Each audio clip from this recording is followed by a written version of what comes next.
Hello, everyone. Welcome back to another episode of Chiefs Out West. We are your hosts, Kia. And I'm Butch. Chiefs are coming off a huge win to turn the season back around again. Chiefs won 26-23. Butch, let's start off with this Chiefs offense. How were they so successful against this Vikings D?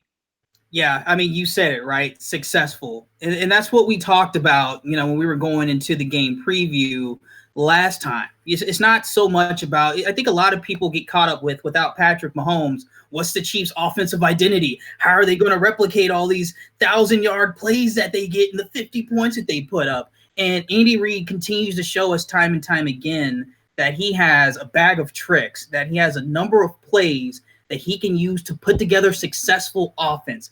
I can get us 5 yards on first down. I can get us 3 yards on third down to get a first down. I can do successful things with the play calling, and I can't speak enough about just how well he did that in that game against Minnesota. I had a couple of points in my notes here where I was just like, look, this chess match that we were playing against a top 5 defense with Mike Zimmer against Andy Reid, it's beautiful. It's coaching one-on-one. It's the NFL 101 version of how to call plays. You'll notice that there was a couple of times where Matt Moore was getting the ball and he didn't really have a whole lot of time. We were talking about that matchup between the offensive line, our offensive line, and their defensive line, and how Everson Griffin and Danielle Hunter might literally blast us into next week. Like Matt Moore might not survive this game. Andy had a couple of plays there where he was able to stretch them horizontally. Stretching them horizontally on some of those plays prevented Danielle Hunter and Everson Griffin from just teeing off on Cameron Irving. And what do you know? Matt Moore stood in the pocket and he didn't throw checkdowns. He didn't throw crossers. Kia, he went deep. He lit them up several times down the field, and that ended up being the difference on it for us. How about you? Yeah, I mean, Matt Moore, I want to give my hat off to him. Like, who the hell was he coming into this season? We all he was a high school coach living in LA, just hanging out, chilling, not even thinking he was going to play for the Kansas City Chiefs this year. The way he just stepped up into the pocket and he got hit. He got hit so hard too, like so hard, and he still completed those passes. That completed to the long throw to a couple of throws to Tyreek Hill, to Travis Kelce, to Sammy Watkins. He looked like a player that has been playing for years, and he was. It's through his experience, and how he just stayed poised in the pocket was through experience, but he really showed that he deserves to be the backup going down the line. We need, we can trust him with anything. Matt Moore just did phenomenal. I was just so impressed. Two players that I really want to bring up that I feel like Chiefs fans have been so down on. One is Sammy Watkins. Now we know why we paid him so much money. He just proved to, on Sunday why we gave him all that money. Those 2-3 one-handed grabs, diving catches, he came in clutch. He came in so clutch when we needed him the most, and he produced. He showed us why he gets paid that much money and why we need him on this team to be successful. And my other guy is Damian Williams, man. Damian Williams. He came out firing. He's the kind of guy that plays with an edge. He's there he wants to prove something to everyone, and he did it. He showed it, and that 91-yard that run that he did, woo! Oh my God! I remember I was just jumping on, and I was grabbing my girlfriend so hard, and she was just like, "You told me to bench Damian Williams." I was like, "I know, I'm so sorry," but. But I liked it because the players that were getting a lot of heat in the season stepped up, and that's what we need. That's what we need the most from these players. And and obviously the O-line. We had some moments where Matt Moore got hit, but hey, for what we had, they held their own. And my hats off to the O-line coach and just the whole offensive unit for just putting it all together and making this team successful. Yeah, exactly right. You notice I write my notes here, but while I'm watching the game, is that Andrew Wiley, they gave him the start at right guard when he got back healthy, which was the right move. Kept Cameron Irving at the left side, kept Martinez ranking off that left side. That left side, it hasn't been great, but it has been a complete liability. So that was smart of Andy to help them out. And I'm thinking to myself, like we mentioned in the game preview, we needed that time for Matt Moore to throw the football. We needed more tight end chips. We needed more, running back chips. Maybe bring Anthony Sherman in to help give that Mac. And Andy did it. He said, forget this. We're not going to let Matt Moore just sit here and get hit. We're going to, bring in some play action, max protect. That touchdown throw, that first touchdown throw to Tyreek Hill was a 40-yarder. That was blocked up perfectly. Turns back to the line of scrimmage, puts it right in his gut, turns, has enough time to fire all the way down the field. That's the type of thing where I look and I'm like, man, when Patrick Mahomes gets back in the game, like, we're going to need to do this for him. Like, we can replicate some of this with Pat when we need to do so. Speaking of Tyreek Hill, I mean, another thing that we talked about before the game started, I mean, Tyreek freaking Hill on Trey Waynes. Trey Waynes was mincemeat. He was nothing out there. You can tell that's the one where, like, the rest of your defense is looking around when you give up a couple plays, and they're looking at him like, dog, man, coach, get him out the game, bro.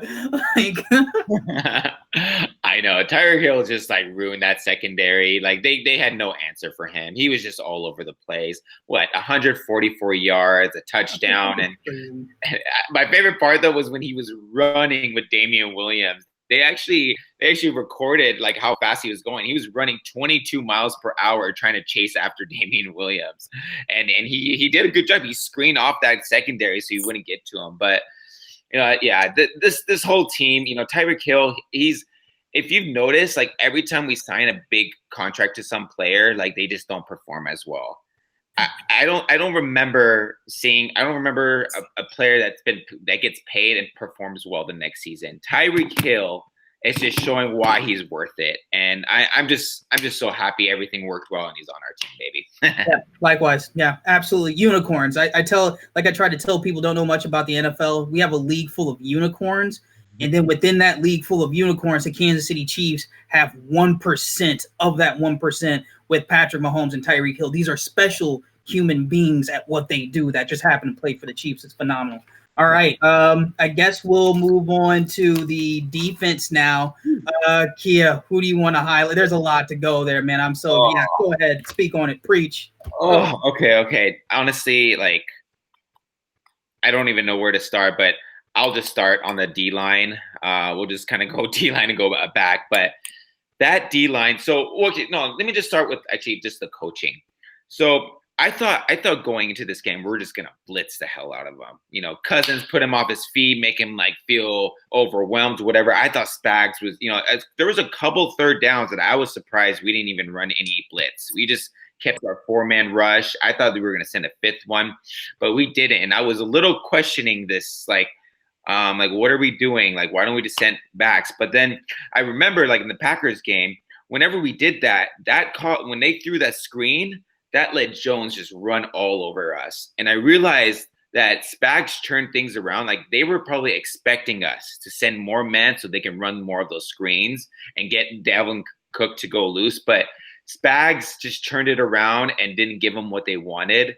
And so I just want to, I'll just start off with the coaching staff. Like, Spags, John Daly, linebackers coach, I forgot his name, but Matt House. You got to give him his props. Oh my goodness, he's done so well with them. Right.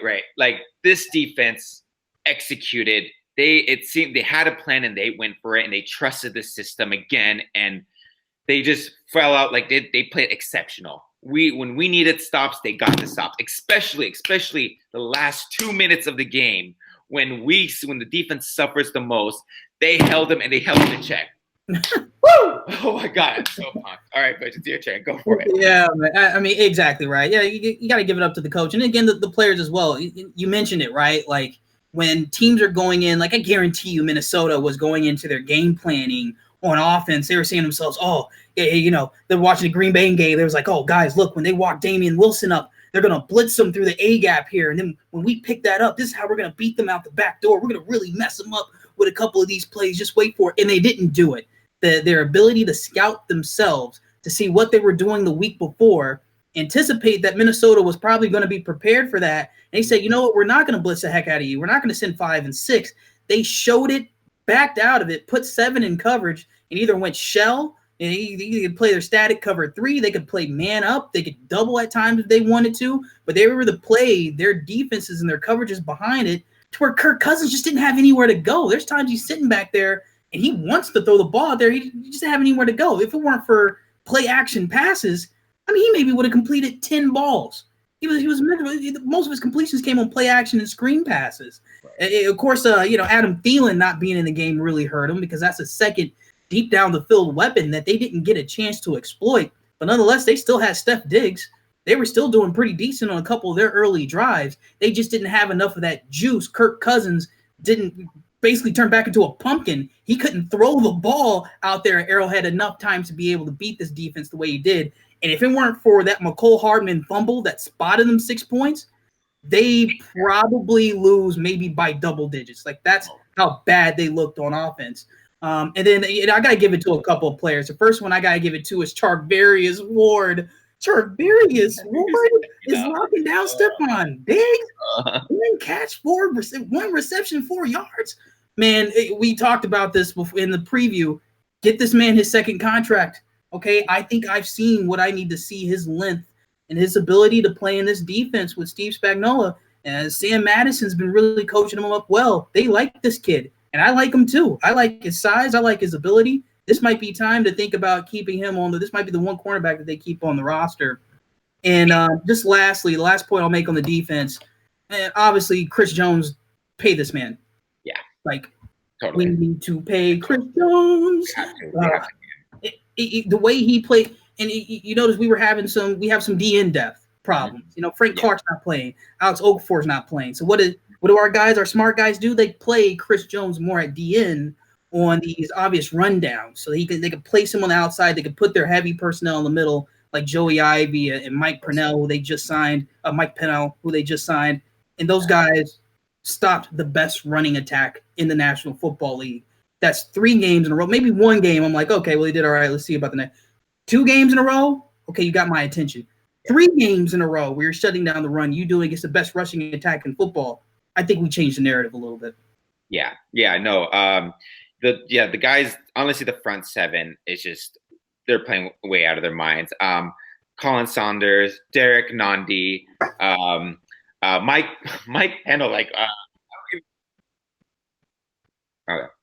And then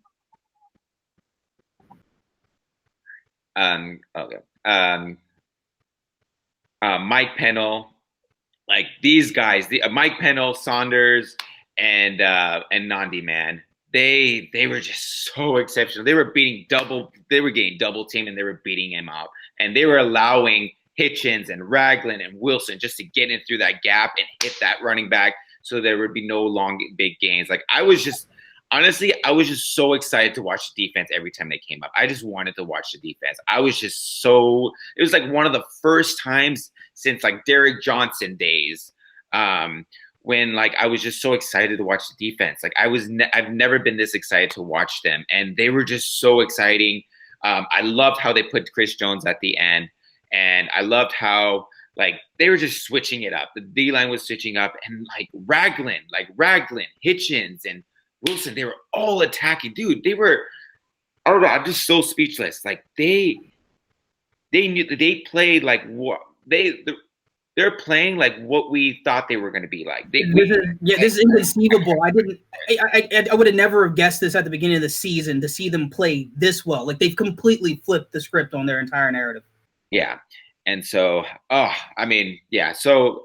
front 7 defense, I'm just so happy about, and they exploited their guards, and even Bradbury, the center for Vikings, like, he's supposed to be pretty good, solid, and I think he was lost. He was just like, I don't even know who to guard. There's just too many of you guys, and you keep bringing Chris Jones inside and outside, like, it's over. Like, we at the last quarter of the game, like, Vikings had no hope. Honestly, Yeah, I mean, they were trying. They wanted to get points, and I think they had themselves positioned to make points. When they got to the fourth quarter and the game was tied, they had a chance to get that drive there. But, Kirk Cousins could have made his name by getting this team a first down. Instead, I think they get a penalty, like a holding penalty. Chris Jones off the right defensive end, he collapses down on Dalvin Cook for a loss on a stretch run to the left. That's when you could see, like, they're pretty much done. Then Britton Colquitt, the other Colquitt, shanks a punt. We get the ball on, like, the 40-yard line.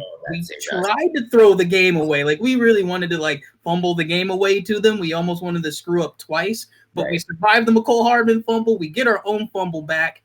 And we make the plays down. I said that's what we call championship fabric.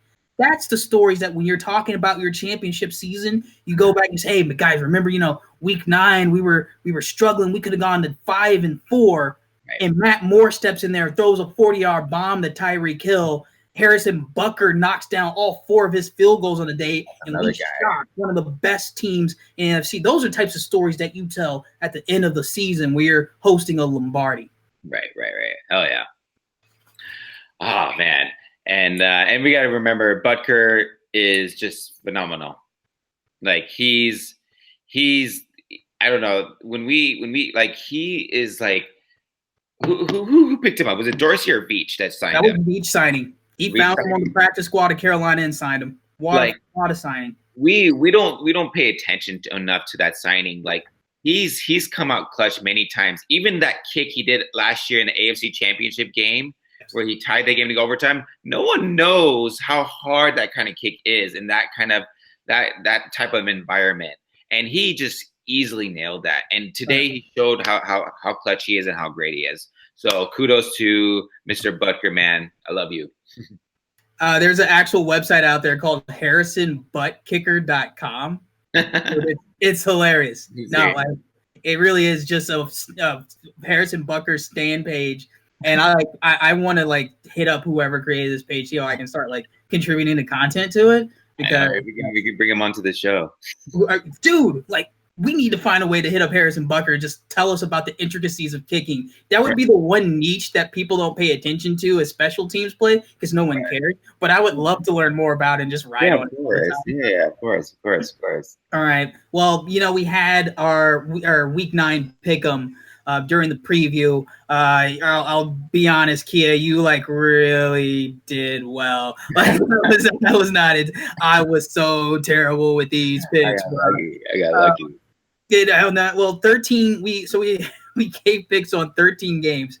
What you want to guess what your record was on those 13? You know how many of those you got right? Did I get like 9 right? Yes. You went 9-4. That's crazy. It was ridiculous. I went 4-9. I was just miserable. Just some shockers this week. I mean, that's what the NFL is all about. And probably none more shocking than the Green Bay Packers going to Los Angeles and losing to the Chargers. Jeez, I know. I mean, I don't know. The reason I picked the Chargers on that one was because Chargers do this every midseason.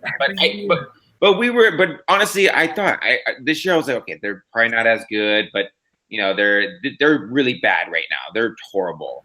But I just felt like, no, I'm just gonna pick them because I feel like we need to pick an upset, and I just feel like that would be an upset. And I don't know what's wrong, and I'm kind of scared of them, and I'm really worried because if they're going to start winning, Raiders are starting to win, and that's just more scary for the Chiefs. But yeah, that was a lucky one, but I just had an instinct. It was a gut feeling.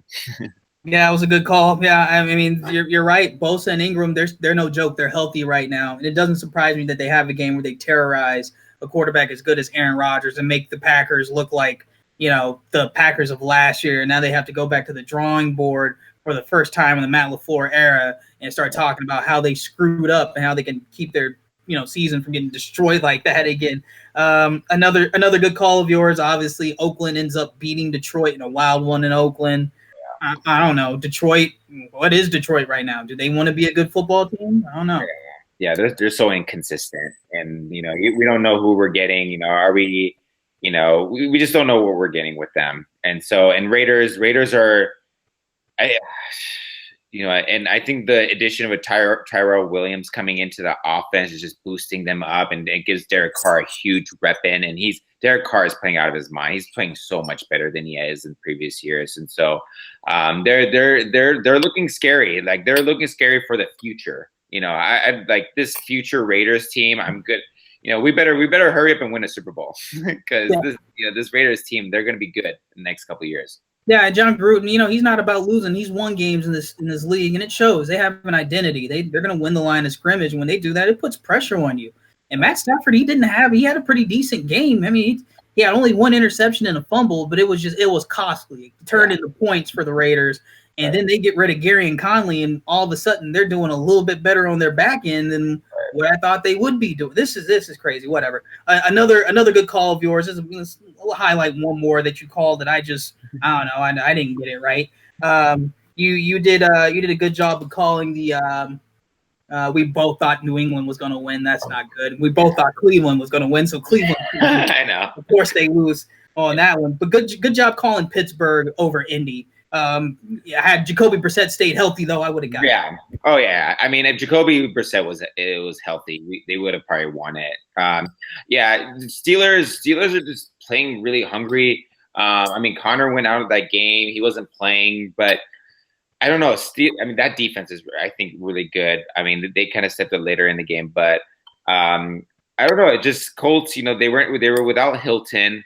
And then I got lucky that Brissett went out because I think with Brissett playing, they would have won it. But, it's again, like those are the two teams where, I don't know. It's just you don't know who you're going to get. And Pittsburgh, they're just playing for respect at this point. I mean, I don't know if they're going to – I mean, Tomlin's playing for his job. Sure, but you got to remember, Mike Tomlin is not used to lose. Mike Tomlin doesn't have a losing season in Pittsburgh. Losing is not in their DNA. They win every year, so I think this is just Pittsburgh being Pittsburgh. Right. But the Colts have a decision they need to make with Adam Vinatieri because he should have made that field goal, and they still should have won.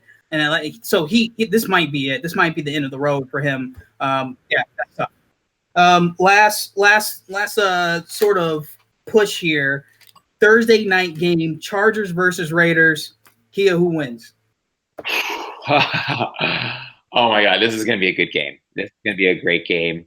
Like you said before, Chargers defense, Ingram and Bosa are stepping up. They're healthy. They're playing lights out. And I think, and I don't know, do the Chargers? I think the Chargers have found, Melvin Gordon has found his groove. I think, they're starting to come back to life a little bit. Hunter Henry's playing really well as well. He gives them another weapon.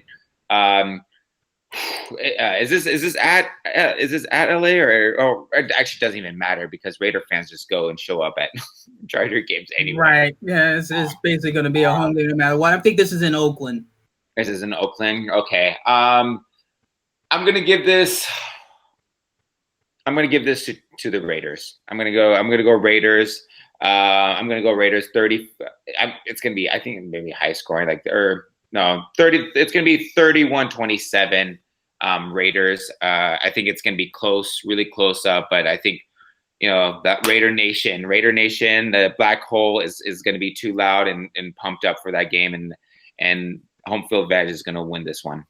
Yeah, night game, obviously. I got the Raiders winning as well. I think they really control the line of scrimmage on these guys. The interior of that Chargers defensive front, it's still a little soft. They got lucky that the Green Bay Packers just fell asleep and left their game back in Wisconsin. That's not going to be the case with Oakland, who's really starting to identify themselves as being a physical, nasty team that can win games by simply running the ball and putting pressure on you. And I'm not sure if the Chargers have enough to go on the road and put two winning games back to back. So, yeah, I have Oakland winning that game. I'm going to say 28-22. Cool. Well, cool. All right. Well, thank you, everyone, for checking out Chiefs Out West. Please subscribe, like, follow, and comment. Let us know what you would like to hear more of. Give us some input, and go Chiefs. We'll see you guys in Tennessee because we will be at that game. Maybe we can record, in Tennessee. That'd be kind of cool. But yeah, we'll see you guys later. Take care, Butch. Peace. Peace.